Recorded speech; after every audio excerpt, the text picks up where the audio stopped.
Warga yang berada di sekitar lokasi berupaya untuk memadamkan api dengan peralatan seadanya.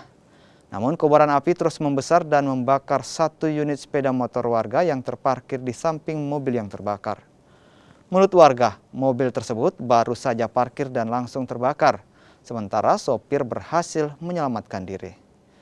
Setelah api berhasil dipadamkan, polisi yang tiba di lokasi langsung melakukan olah tempat kejadian perkara dan diduga kebakaran diduga akibat arus pendek listrik dan menyambar jerigen BBM yang berada di dalam mobil.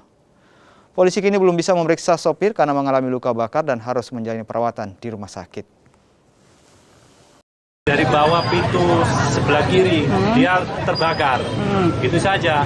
Terus selanjutnya ya langsung api menyala besar itu saja. Terus ada penumpang tidak yang kita kayaknya kelihatan ada yang terbakar kakinya, tapi dia lari nggak kelihatan sudah.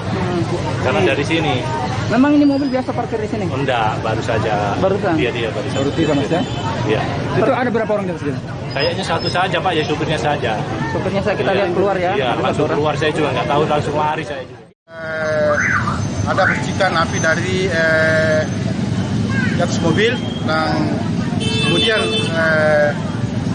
kebetulan kendaraan tersebut tidak pakai biasanya dia pakai jerigen. Nah, dari hasil di situ kita bawa percikan api dari bensin dari jerigen tersebut. Ada di atas mobil Pak ya? Ada satu orang di atas mobil. Itu sempat dia meloncat dari mobil. Di dalam kondisi